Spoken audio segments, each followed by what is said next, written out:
Yes, ni inkuru ibabaje kandi iteye agahinda. Tekereza umubyeyi wari ufite inzu, ufite amatungo ndetse afite n'ibikoresho byose byo mu rugo ntacyo abuze, ariko mu kanya gato ibiza bikamukuraho byose agasigara iheruheru, ahubwo agasigarana ubuzima bwe ndetse n'abana be gusa.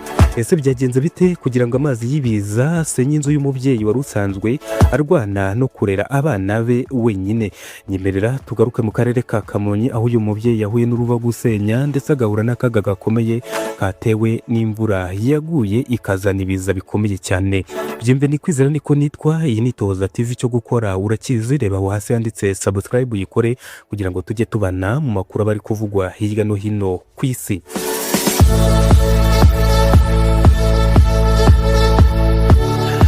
Mu Murenge wa Nyarubaka mu mudugudu wa Kabungo, aho ni mu kagari ka Mubyeyi, niho uyu mubyeyi atuye Ubu Mukamana Janvière, umubyeyi urera abana be babiri nyuma yo gupfusha umugabo we. Uyu mubyeyi avuga ko ku mugoroba wo kuwa kane imvura nyinshi yaguye igateza ibiza bikomeye byamusanze no mu rugo iwe.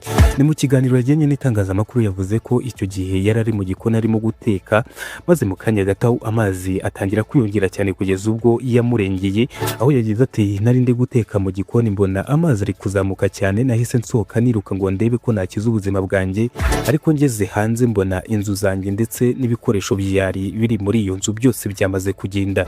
Ni mu gahinda kenshi uyu mubyeyi yavuze ko ibiza byamutwaye hafi ibintu byose yari atunze, aho yagize ati yewe n'igitenge cyanjye nari nambaye umuyaga warakijyanye ndetse n'inzu zose zaragiye n'ibirimo byose nabyo biragenda. Ayo mazi y'ibiza yasenye inzu yari asigaranye nyuma y'urupfu rw'umugabo we. Izo nzu nizo zamufashaga gutunga abana, kuko imwe mu miryango yarayikodeshaga akabona amafaranga, maze amafaranga bakayakemuza ubuzima bwa buri munsi. Ariko ibiza ntibyagarukiye aho gusa, kuko byanatwaye ingurube 3, binatwara n'inkwavu, bitwara n'ibikoresho byose byo mu rugo birimo intebe nshya yaraherutse kugura, ibiryamirwa, ibikoresho bitandukanye ndetse n'ibiryo yari afite mu rugo iwe. Ubu ngubu nta kintu afite.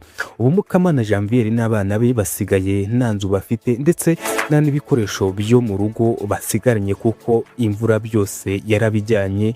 Kuri ubu acumbikiwe n'abo babanaga mu ishyirahamwe mu gihe agitegereje ubufasha, maze kugira ngo abayobozi bamurengere abone aho arambika umusaya. Mu ijwi ririmo agahinda n'amarira yavuze ko yifuza ko ubuyobozi bwamufasha kongera kubona aho arambika umusaya, aho yagize ati mfite ikibanza inzu zanjye zari ziriho, nifuza ko ubuyobozi bwamfasha kongera kunyubakira kandi nkabona n'ibintunga, kuko nari mfite abapangayi bantunga, none dore ibintu byambayeho. Uyu mubyeyi avuga ko amafaranga yakuraga ku bapangayi ariyo yamufashaga kwishyurira amashuri abana yasigiwe n'umugabo we, aho yagize ati ubuyobozi bwamenye ko uyu mubyeyi n'abandi baturage bakoraga ubucuruzi basenyewe n'ibiza, twahise dufata ingamba zo kububakira, ariko twabanje no kubashakira icumbi. Yakomeje avuga ko abakozi b'Umurenge ndetse n'inzego z'umutekano bahise bagera aho ibiza byabereye kugira ngo barebe uko bafasha abaturage bagezweho n'ingaruka z'ibiza. Yijeje ko uyu mubyeyi yafashwa kubona aho acumbika mbere, hanyuma agashakirwa uburyo bwo kongera kubakirwa. Ariko ikibazo abantu benshi bari kwibaza, ese uyu mubyeyi n'abana be bazongera kubona aho baba vuba? Ese ubufasha bababwiye buzaboneka ryari ku muryango wabuze byose mu kanya gato bitewe n'ibiza? Ni inkuru ikora ku mutima igaragaza uburyo ibiza bishobora guhindura ubuzima ku muryango mu kanya gato cyane. Niba ukunda inkuru ziba ziri kuvugwa hirya no hino, kandi ukaba ukunda amakuru y'ingenzi kandi ikora ku mibereho y'abaturage, yiyandikishe ukanda subscribe ku Toza TV Rwanda, ukande no kuri like ndetse usangize abandi iyi video kugira ngo amakuru agere kuri benshi. Kandi ntuzibagirwe kudusigira igitekerezo cyawe hasi kugira ngo uvuge uko ubyumva, wowe ubona hakorwa iki kugira ngo abantu baba basenyewe n'ibiza bazajye bafashwa vuba na bwangu kugira ngo babone uko barambika umusaya. Byemve ni kwizera niko nitwa.